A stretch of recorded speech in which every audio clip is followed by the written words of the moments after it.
Salut l'équipe et bienvenue dans cette nouvelle vidéo d'analyse de projet. Aujourd'hui, on se retrouve pour analyser ensemble Aerodrome, le projet DEX, donc échange décentralisé de la blockchain Base, un projet qui a fait parler de lui récemment. Puisque si on prend son point bas ici et son point haut là, en l'espace de 70 jours, le jeton a enregistré une performance de 233%, donc il revient un petit peu sur le devant de la scène. Maintenant, cela fait suite quand même à une forte baisse, donc on va aller voir tout ça.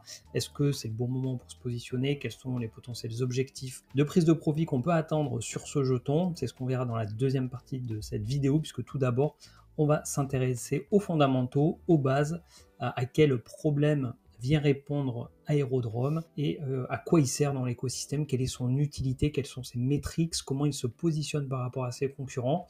On va aller voir tout ça avant d'aller sur les graphiques. Pourquoi Aerodrome? Tout simplement parce que c'est vous qui l'avez choisi. En fait, je fais régulièrement du coup un sondage pour analyser un projet crypto sur cette chaîne. Vous mettez en commentaire de cette vidéo ou en commentaire du coup des différents posts qui sont présents ici dans l'onglet communauté, l'onglet posts, et ensuite j'en sélectionne 3 que je mets en sondage. Donc voilà, j'attends vos propositions pour lancer le nouveau sondage et c'est celui qui aura le plus de voix qui sera analysé. Pour ceux qui me découvrent sur cette vidéo, je vous souhaite la bienvenue sur La Crypto by Joe. Je vous invite à aller faire un petit tour sur la chaîne, il y a différents types de formats de vidéos. Là, on est sur une vidéo d'analyse de projet. Tous les lundis, je fais un point de marché où je passe en revue les principales classes d'actifs pour voir un peu quelles sont les tendances. Je fais également des interviews d'investisseurs crypto, que ce soit des personnes qui sont dans la création de contenu, qui soient des purs investisseurs ou qui travaillent dans l'écosystème crypto. Et également, je peux faire des vidéos tuto, donc comment utiliser des outils, comment utiliser par exemple Binance, qui est la plateforme numéro 1 dans le monde, la fiscalité, les revenus passifs et également des vidéos de stratégie. Et pour ceux qui sont vraiment au tout début, j'ai fait ici une formation gratuite de 6 vidéos pour vous présenter, voilà, c'est quoi une crypto, c'est quoi une blockchain, toutes les bases en fait avant de se lancer dans l'investissement. Comme vous le savez, investir comporte des risques de perte partielle, voire totale de capital. Dans la crypto, c'est peut-être encore plus exacerbé puisqu'il y a une volatilité qui est très importante. Beaucoup de projets qui se lancent et qui ne donneront pas grand-chose à court, moyen ou long terme. Donc, soyez très vigilants. Également, j'en profite pour vous rappeler que je ne suis pas conseiller financier. Je n'ai pas non plus de boule de cristal, même si je fais des projections. Tout ça reste très hypothétique. Ce n'est simplement que mon avis. Le fruit de mon analyse et de mes recherches. Je vous invite également, vous, à faire vos propres recherches et rien dans cette vidéo donc ne constitue un conseil en investissement.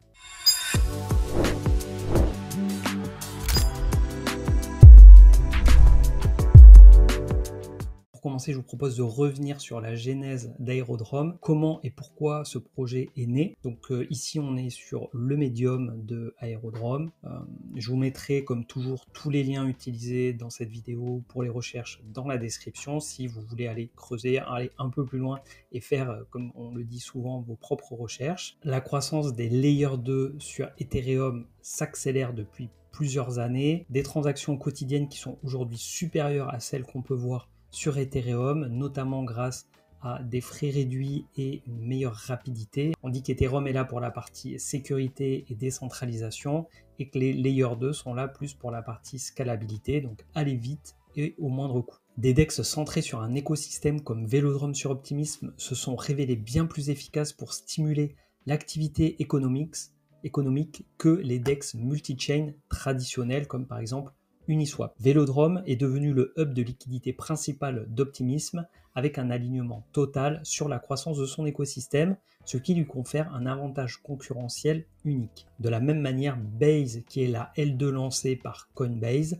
a besoin d'un DEX natif capable de jouer ce rôle de moteur économique et donc c'est la mission d'Aerodrome. La blockchain Base de Coinbase a besoin d'Aerodrome pour contrôler sa croissance, capter la valeur localement au sein de la blockchain Base et faire émerger un écosystème cohérent à l'image de ce que Velodrome a pu faire avec Optimism. Et pourquoi je vous parle autant de Velodrome? Tout simplement parce que c'est l'équipe derrière Velodrome qui a créé Aerodrome et ça a été assez simple puisqu'en fait ils ont tout simplement dupliqué le code.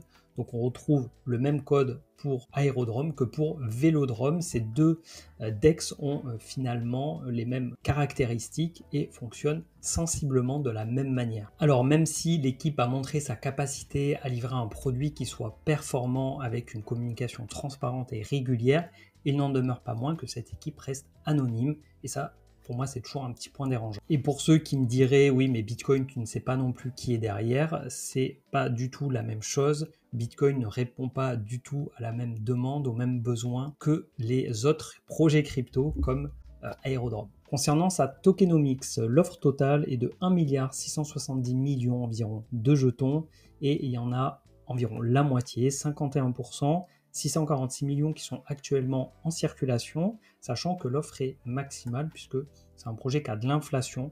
Donc j'ai pas réussi à voir en fait quel était le niveau d'inflation actuel et quel serait le niveau d'inflation futur une fois que tous les jetons seront distribués. L'information que j'ai pu récupérer, c'est ici la distribution des jetons. On la retrouve ici et on la retrouve du coup également ici. La distribution, globalement, je dirais qu'elle est plutôt dédiée au développement de l'activité sur Aerodrome. Hormis les 14% ici pour l'équipe d'Aerodrome avec un vesting entre 2 et 4 ans. Et en tout cas, j'ai pas trouvé de levée de fonds, de VC qui serait derrière ce projet, qui aurait du coup un vesting et qui potentiellement pourrait exercer une pression baissière à la libération de leurs jetons pour vendre et prendre des profits sur le projet. On sait qu'ils bénéficient du soutien implicite de Coinbase via la blockchain Base, mais voilà, il n'y a pas de levée de fonds, il n'y a pas de VC, en tout cas, moi je vois rien qui va dans ce sens-là. 51% des jetons en circulation, donc il y a encore du vesting, il y a encore de l'inflation. Après, aujourd'hui, je ne sais pas dire si ça arrive d'un coup, si c'est fait au fil de l'eau. Des informations que j'ai pu avoir quand même, ce serait plutôt au fil de l'eau. Ces informations, je les ai trouvées sur DeFi Llama, donc sur la partie Unlock ici, où on a donc 33 pages d'Unlock. Et en fait, on voit que toutes les semaines, il y a un unlock, ou deux ou trois, on voit par ligne et par type d'unlock. Toutes les semaines, comme ça, depuis un peu plus de 2 ans maintenant, il y a des déblocages qui se font. Il n'y a pas les futurs, mais voilà, comme il en reste encore à débloquer, je suppose comme ça que ça va continuer de libérer des jetons. Si on va jusqu'au bout, on est le 19 juin, et aujourd'hui, j'enregistre la vidéo le 26 juin. Donc voilà, il n'y a pas de projection sur les unlocks à venir. Si vous avez plus d'informations, n'hésitez pas à le faire savoir en commentaire. Le jeton natif du projet Aero est utilisé principalement pour la gouvernance et également pour le stacking en version verrouillée VE Aero. En effet, lorsque les utilisateurs bloquent leur Aero pour recevoir des VE Aero,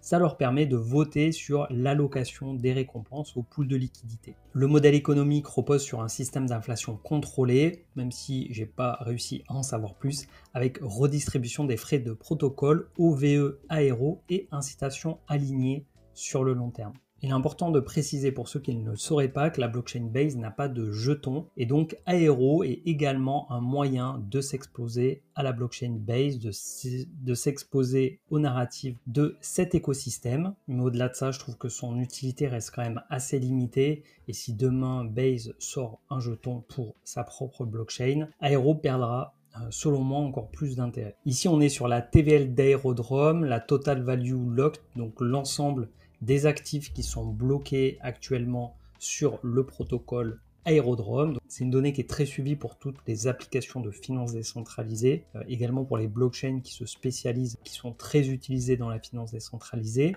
On voit que Aerodrome a connu un pic de TVL à 1,25 milliard le 17 décembre 2024. Actuellement, on est descendu à 517 millions, donc ça a été divisé par un peu plus de 2. Ce qui est intéressant de voir, c'est que le protocole il gagne de l'argent, 66 millions de frais annualisés, 134 millions de revenus annualisés, ce qui fait quand même plus de 10 millions par mois. Après, pour un projet capitalisé plus de 700 millions et si on prend en compte donc, tous les jetons en circulation demain, on est à 1 milliard, quasiment 400 millions de capitalisation boursière. Donc les revenus versus capitalisation, ça fait quand même un gros écart. Mais bon, c'est comme ça dans la crypto, il n'y a pas forcément une forte cohérence entre les revenus dégagés par un protocole et sa capitalisation. Pour autant, ça reste une donnée qui pour moi est importante. Ensuite, si on regarde l'évolution des frais et des revenus, on voit qu'on a eu donc une forte augmentation voilà, sur la TVL sur la fin d'année avant de baisser en début d'année, de reprendre un peu des couleurs sur avril-mai. Au niveau des volumes, pareil, voilà, on a sensiblement les mêmes tendances. Un pic sur début décembre, ensuite une forte baisse sur le début d'année et une reprise sur le mois d'avril. Alors maintenant, si on regarde un peu sa position par rapport à sa blockchain de référence, donc la blockchain Base, on voit que sa TVL est revenue à son plus haut historique qui a eu lieu fin 2024, début 2025. Donc Base qui a plutôt une tendance qui est quand même excellente, hein, meilleure qu'Aerodrome pour le coup, portée probablement par les plus grosses applications de prêt et d'emprunt, à savoir Morpho et AAV. Aerodrome donc se positionne comme la troisième application en termes de TVL sur la blockchain Base, et c'est la première du coup en tant que DEX devant Uniswap qui a 400 millions de TVL. Maintenant, si on regarde au niveau des frais, du coup payés, c'est Uniswap qui sera en premier avec 610 000 $. Aerodrome se positionne deuxième avec 357 000 $. Après là, on a les données à très court terme puisque c'est les données des dernières 24 heures. Autre site pour pouvoir comparer des projets entre eux, et là en l'occurrence, on va sélectionner les plateformes décentralisées, les DEX. Ici, on a l'historique sur un an, on a 12 barres puisqu'on a une barre par mois. Aerodrome en bleu ici et sur le début, donc on voit ici son évolution et sa croissance, mais ça on l'a déjà vu. Ce qu'on voit surtout en termes de tendance que je trouve assez intéressant, c'est de voir comment PancakeSwap explose tout en fait sur ce début d'année. PancakeSwap, c'est l'échange décentralisé de la BNB Chain. On voit également Raydium, le DEX de Solana, qui a explosé sur la fin d'année, qui a connu un début d'année beaucoup plus difficile. Et Uniswap, je dirais, qui est peut-être le plus constant, même si on voit une augmentation de volume sur fin 2024, début 2025. Il se fait manger un peu de part de marché par PancakeSwap, hein, qui en prend, je pense, un peu à tout le monde. Voilà, mais il reste quand même du coup en deuxième position. Ici, on a le classement des volumes sur les DEX, donc en spot. On a PancakeSwap, donc qui est premier comme on l'a vu ici, ce qui est logique, hein, parce que là on est sur les chiffres de juin, même si le mois n'est pas terminé. Ensuite on a Uniswap, Raydium en troisième et Aerodrome qui se place quatrième. Au niveau des frais, ici, si je fais un tri décroissant, Aerodrome se positionne également quatrième. Alors on n'a pas exactement le même ordre du coup dans le top 3 puisque Raydium est descendu à la 6e place et c'est Uniswap du coup qui est premier, deuxième Pancake, PumpFun qui se retrouve troisième et Aerodrome par contre qui reste quatrième. Pour moi ça montre également l'intérêt que les utilisateurs ont pour la blockchain Base, puisque Aerodrome est dédié à Base en fait. On ne peut pas utiliser Aerodrome avec une autre blockchain, ce qui n'est pas du tout le cas de Uniswap qui permet d'utiliser plusieurs blockchains. PancakeSwap permet également d'utiliser plusieurs blockchains. Maintenant, si on va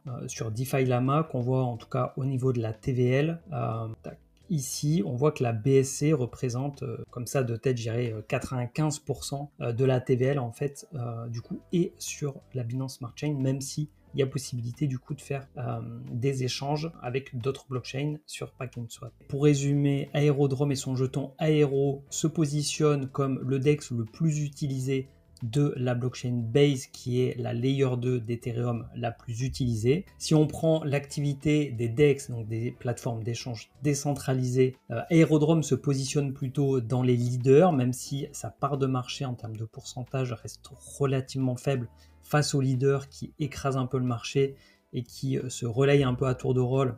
Je pense à Uniswap, PancakeSwap et Raydium. Aerodrome est donc à considérer comme un outsider. Pour moi, il faut avoir de fortes convictions sur la blockchain Base pour se positionner sur Aero. Et du côté des inconvénients, ça va être l'équipe anonyme, le manque de visibilité sur l'inflation et la libération des jetons. C'est également un domaine très concurrentiel et c'est également du coup sa dépendance à Base et à Ethereum. Puisqu'on voit par exemple des plateformes comme Uniswap ou PancakeSwap qui sont présents sur tout un tas de blockchains et donc qui potentiellement peuvent rebondir, être utilisés plus sur telle ou telle blockchain en fonction des intérêts, en fonction de ce qui se passe sur chacun des écosystèmes. Et pour finir, la partie fondamentale sur une bonne nouvelle pour Aerodrome, donc qui est sortie ce mois-ci, c'est l'intégration des DEX de Base, donc en l'occurrence Aerodrome, qui seront directement dans l'application principale de Coinbase, et donc ça va permettre aux millions d'utilisateurs de Coinbase d'accéder et d'échanger des millions d'actifs directement on-chain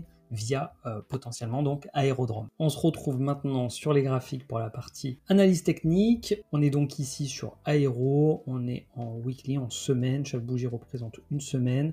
Ça démarre en janvier 2024, j'ai pas réussi à trouver plus d'historique, alors que pourtant ici on peut voir sur CoinGecko que la cotation du jeton a démarré en septembre 2023. Après on voit entre septembre 2023 et début 2024, voilà, il ne s'est pas passé grand chose ici. Donc on est en janvier 2024, donc on n'est pas au lancement du jeton, on n'est pas très loin, une forte explosion du prix avant d'avoir une correction. Ici on a un deuxième top, du coup on a un double top sur le jeton autour des 2,30 environ.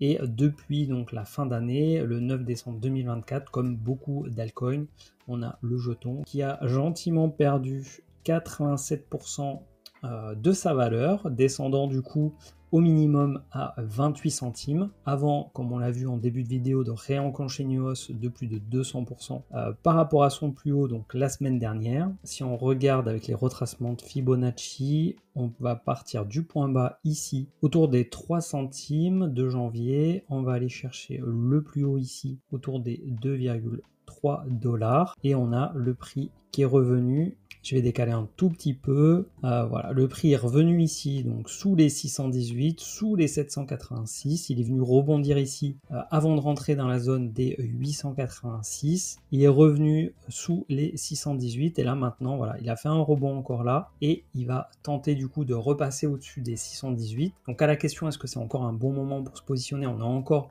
sous les 0,618, donc pourquoi pas. Maintenant, il faut voilà, avoir en tête qu'il a quand même bien progressé, qui a fait un joli rebond depuis maintenant plusieurs semaines, mais d'un point de vue long terme, on est encore assez loin de l'ATH. En termes de pourcentage, pour rejoindre l'ATH, il faudrait quasiment un x3, il faudrait faire 190% encore de hausse. Pour moi, à moyen terme, on est toujours en tendance baissière, puisqu'ici on a fait un plus bas que le précédent. Là, c'est vraiment ce plus bas qui m'embête. À court terme, on peut voir le début d'une reprise haussière. Ce qu'il faudrait, c'est faire une clôture, on va dire autour des indices pour avoir un plus haut que le précédent, mais que ce soit un peu plus marqué, hein, que ce soit pas juste ici autour des 0,80. Et voilà, si ça redescend en dessous du niveau des 0,50, pour moi ce sera plutôt une zone de danger sur Aero. Et si on veut se projeter un peu sur une potentielle valorisation du jeton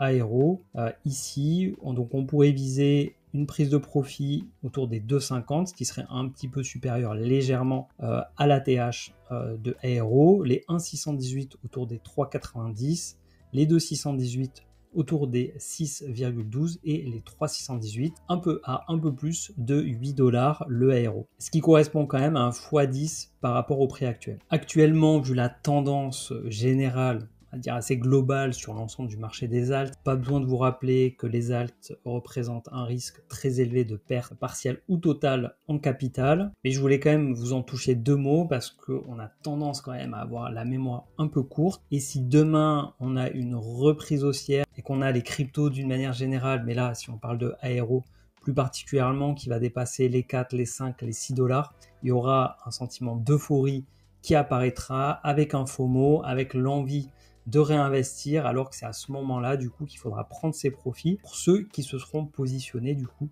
plus tôt et qui auront des profits à prendre et qu'il faudra pour moi en tout cas absolument prendre. C'est facile à dire aujourd'hui, ça le sera beaucoup plus demain si les prix repartent à la hausse. Et ce qui est important pour moi, c'est d'investir dans des projets dans lesquels j'ai des convictions pour pouvoir tenir mes positions dans le temps. Donc je ne vends jamais dans la peur et dans la panique. Éventuellement, je peux vendre à perte, mais c'est plus parce que je vais perdre en conviction. Et là aussi, il faut faire attention entre ces convictions et le prix, que ce ne soit pas le prix qui fasse perdre en conviction, mais plus des raisons fondamentales. Pour moi, c'est les fondamentaux qui fait qu'on a des convictions et non le prix. L'analyse du prix, lui, va servir à savoir quand c'est un bon moment pour investir et à quel moment ce sera un bon moment de prendre ses profits. Mais en aucun cas, le prix doit déterminer si un actif est bon ou mauvais d'un point de vue fondamental. Pour finir cette vidéo, je vous propose un petit jeu par rapport à tout ce que j'ai pu vous partager sur ce projet. À votre avis, est-ce que j'ai des convictions dans ce projet? Est-ce que c'est un projet que j'ai en portefeuille ou pas? Voilà, je vous laisse me dire en commentaire si vous pensez que j'en ai en portefeuille ou pas. Aussi, bien évidemment, je vous laisse apporter tout complément d'informations dans les commentaires et me dire ce que vous pensez du projet Aerodrome. Et je vous dis à très vite pour une nouvelle vidéo. Et d'ici là, portez-vous bien. Ciao!